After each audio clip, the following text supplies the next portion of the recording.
hello viewers at home, Lagos, Nigeria, Africa, and the diaspora.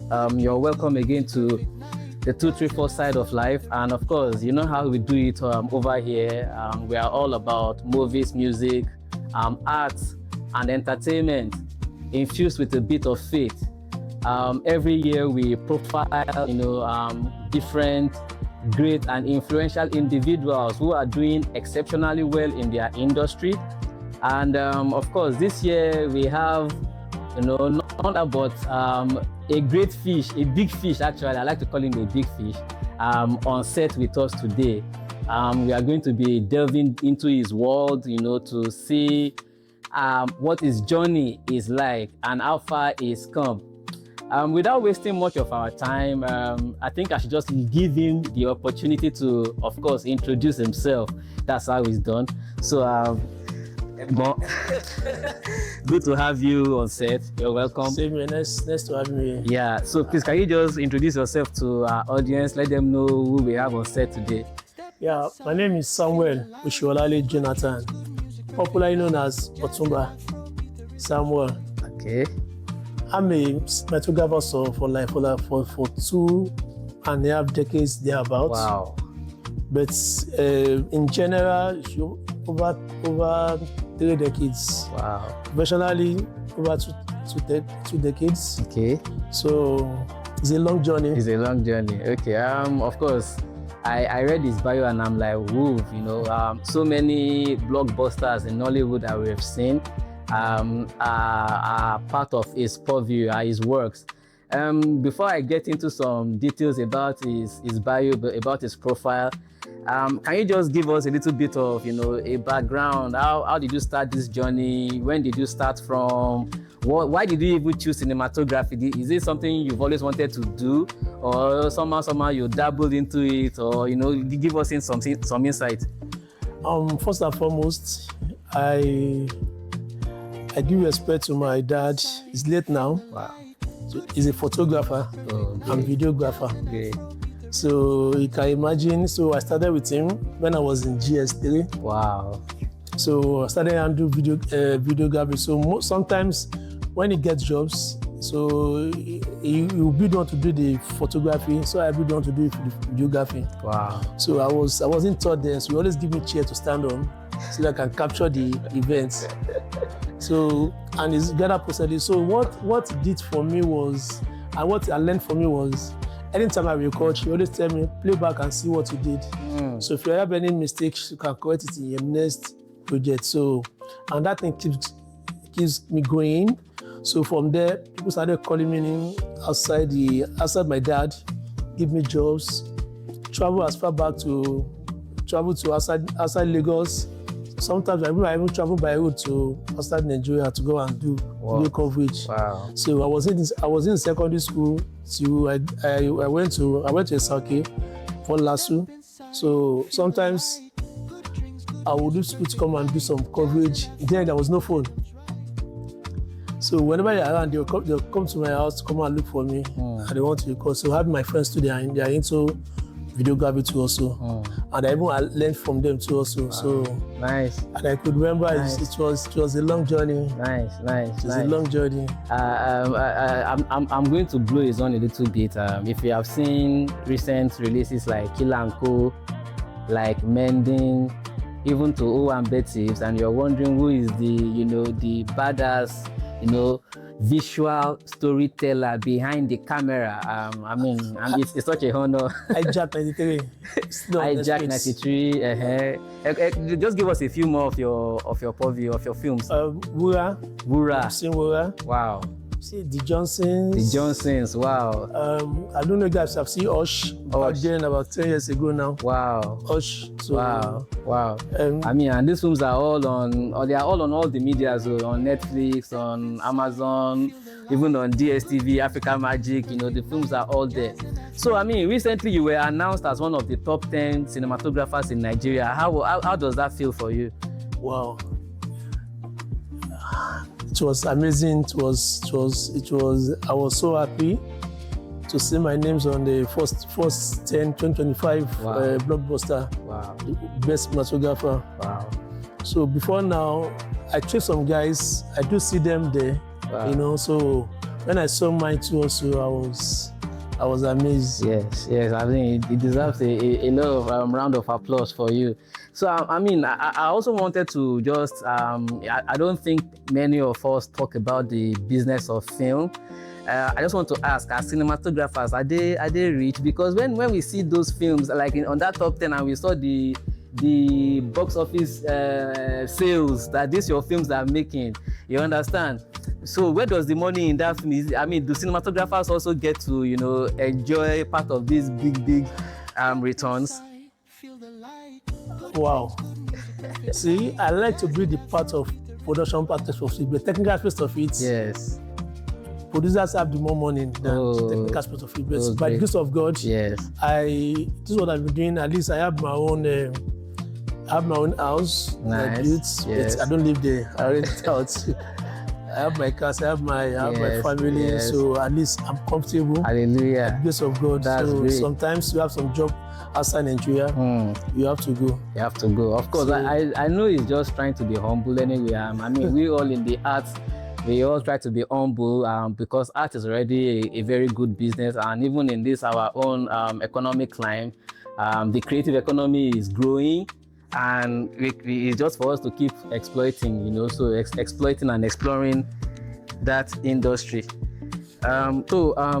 Continuing from the creative industry, I mean, yeah, what do you have to say about Nigeria's creative industry, basically?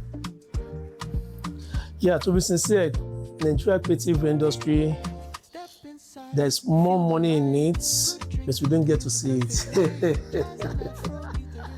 Yeah. Okay. Sometimes you hear the figures, you not be saying where is it coming from? Where is it going to? So apparently, I don't want to go to details, but I know Nigeria is getting better every day. Yes. Because the creative activity keeps increasing. Yes. I remember some years back, you have some equipment that is not that on the high side. The quality is not that bad. Now, talking of any equipment today, Nigeria in Africa will be the first person to use the equipment. So creatively, Nigeria is there. Is there. But financially, I believe we can do better because our American people go to cinema to go and see their movies. You know, so and even though when Netflix came to Nigeria, Amazon came to Nigeria, we have what's it called? There's hope for most of us. Yes. So get some jobs. When they left me like this, it was struggling. So people that have money fail to bring out the money because of where I didn't want to show it. How I'm going to get my money back?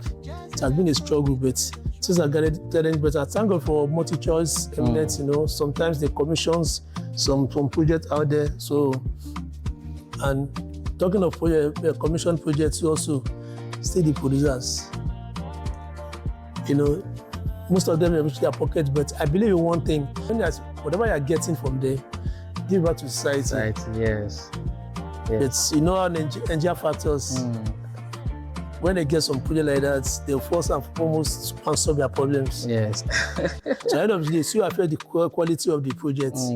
I understand. I mean, like the recent incidents about Netflix, and then the finances not getting to the right places it's supposed to get to. Also, it's interesting to see that since the COVID, we are in the post-COVID era now. COVID really impacted cinemas, a lot. The social distancing, it really affected the Nigerian cinema culture. Although that is being revived right now. What do you have to say, to the cinema culture in Nigeria? Is it picking at the pace it's supposed to, or we should be able to do better? Okay, let me say this. I remember when I was young, my mom always took us to cinema. 80s, early 90s, which I found it interesting. So growing up, when I started filming, I noticed that the figures are not much as then. I don't know why. What happened? Because I remember then, it might not have been many cinema, but you see the crowd coming to see movies in all those good day thereabouts. Yes. So, but now I believe we need to start getting better. because that's where if I invest, I can get my money back. Great. So now I have a case of a guy that came from US, pumped almost 200 million on a film, both marketing, post-production, production, everything. At the end of the day, I'm not sure it's up to 50 million naira. Wow. Then I think governments to come in, because if you look at the tax and the distribution company, they get most of the shares. Yes. So now just 70-30 thereabouts. It's so crazy. Even though it gets billions of, you see most of them, they have a record of 1 billion, 2 billion, box office, whatever. How much are they getting at the end of the day? Wow. Well, I mean, I feel like that also calls for more players in that distribution sector. It calls for more players, it calls for more investors, because it's almost like there is a monopoly of market. Exactly. So if they can break it down just like the way they did telecommunications, I think maybe things will be better. Definitely. All right.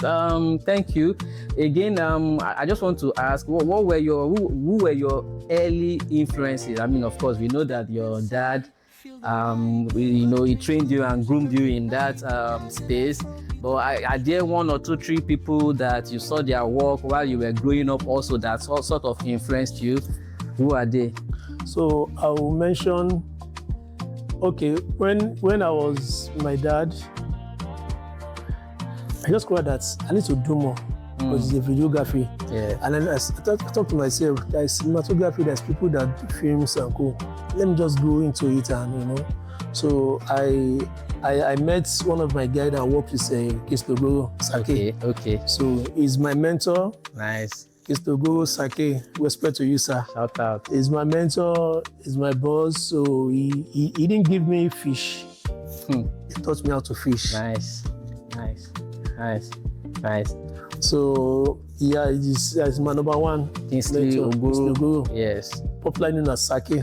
Great. You can Google him. Yeah, definitely. He had a studio called Clean Studio. So they are the first people that started doing Nollywood then and movie and co. Yes. So and anytime, any day, I always appreciate him. Great. All right, no problem. So I want us to do a segment now.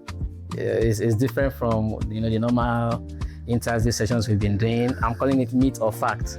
So I'm just going to be asking you some random questions about the Nigerian film space, and then if it's a fact, you let me know. If you feel it's a myth, you also let me know. Okay. Question 1: some people believe that you can shoot a full-length Nollywood feature in 3 days. Myth or fact? It's a myth. All right. Lie. Okay. Also, some people believe that with a budget of about 500k, Nollywood is about the people one person will bring equipment for you. With 500k, you can shoot a very good quality movie. Myth or fact? Are you talking of now or then? I'm talking about now. Even then, save. Never, you cannot. Yeah. So that's a myth also. Wow. No. That's a myth. I also learned that. Someone can even do YouTube.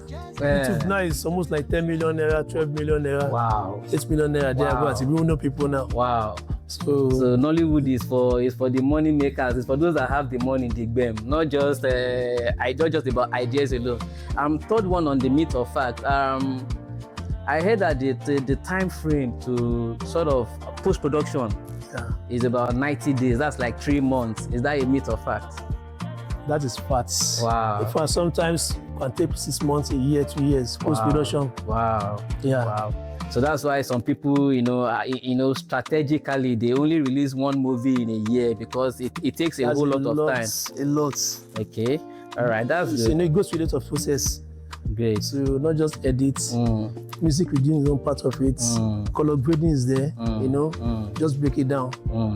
That's great. All right. Would you just roughly, you mentioned it just now, but I want you to just give us a little bit of in-depth into the whole pre-production, production, and post-production. Just a very, very bit. Okay. Talking of pre-production. And there's a budget for everything. There's a budget for pre-production, for production and post-production. So from your pre-production, you have your scripts. From your scripts, you do your breakdowns of locations, actors, costume, set, production designs. So all those things kind of will come in through post-production. Yes. So sometimes they'll go, not sometimes, there's a must for the production and the technical guys to go for recce. Go and check location, whether we're going to work for the scripts, work for some, you know, so sometimes they have the audition, actors and cast, and you know, so from there they delve into production. Okay. That is a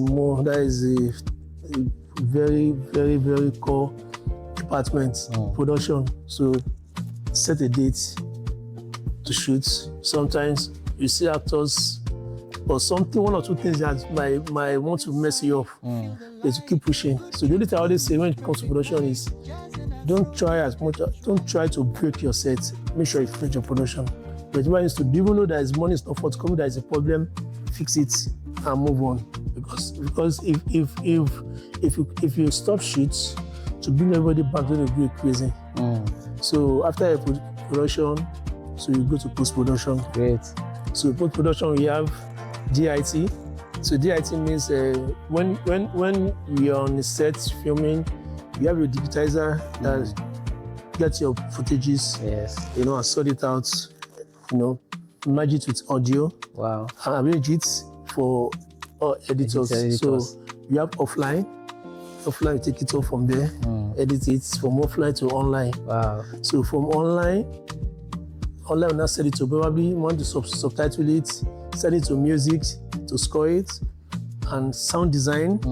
So before those ones, they have to do log pictures. Okay. When they say log pictures means both producer, director, and editor, they all agree on what they want. So when they log pictures, they can't alter anymore. Wow. So from there, they now send it out to just the colorist, send it to music. Wow. So those who might take their time to edit. So if you now have a VFX on it, it's another ballgame.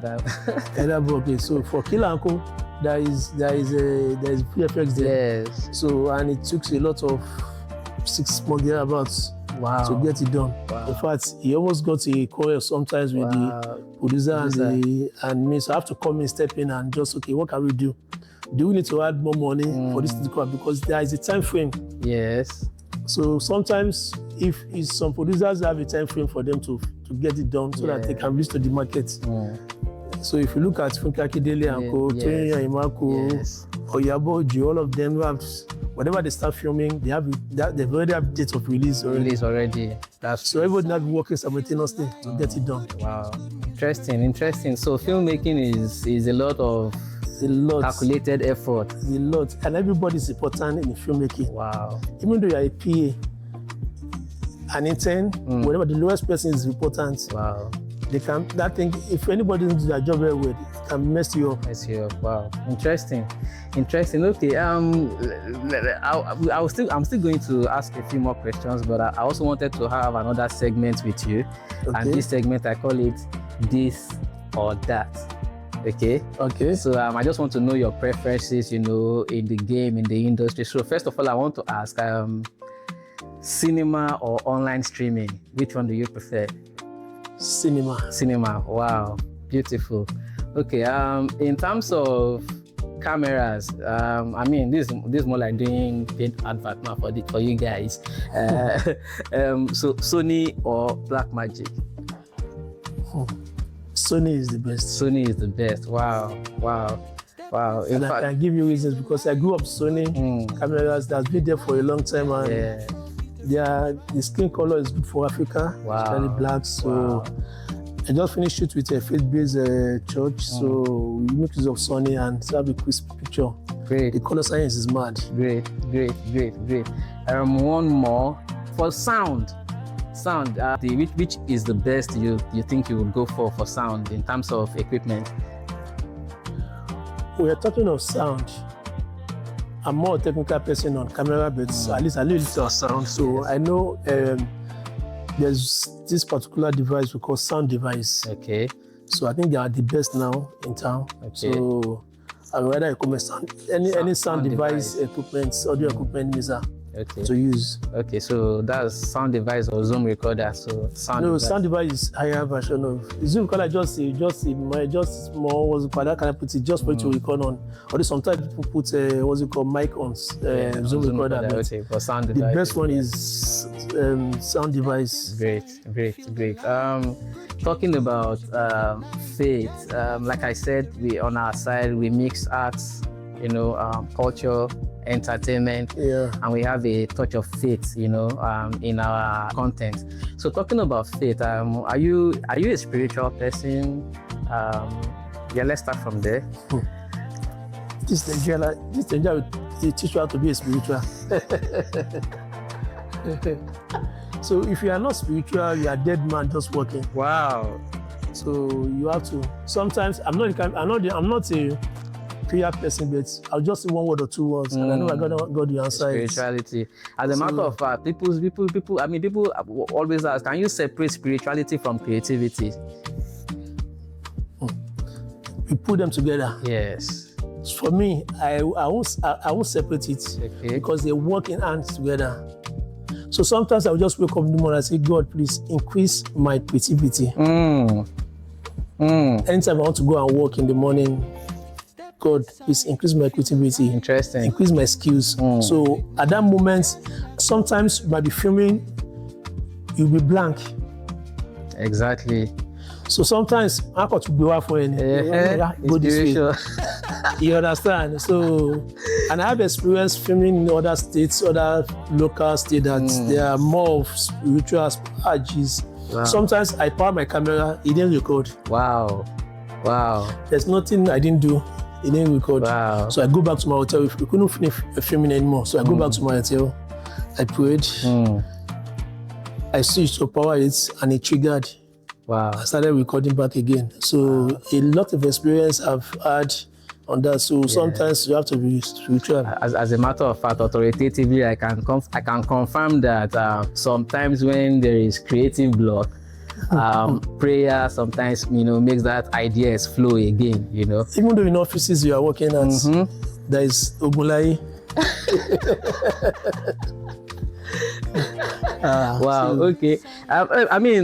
This chat is interesting so far, but we would have to find a way to sort of bring it to an end.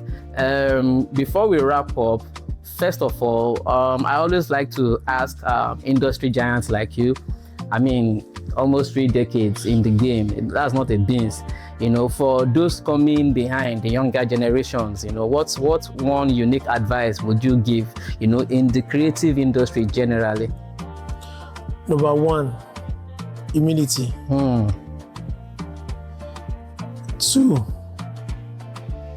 patience. Wow. And if you want to make it, you want to grow in this industry, put money aside. Know the job first. So I'm scared of this young generation that the money comes first, and it's a big problem. As a matter of fact, I can say that almost every time I interview, veterans like you, they always talk about that money aspect. Like, don't be too, eager for that money. Because that was what worked for me. So I never see the money aspect. I take money out of it first. The skill first. Very well. The skill first. The skill first before the money. The money chases the skill. That's an interesting perspective. Lastly, for our audience on the 234 side of life watching you, I would like you to just give a shout out to them, hello my people, you understand that kind of stuff.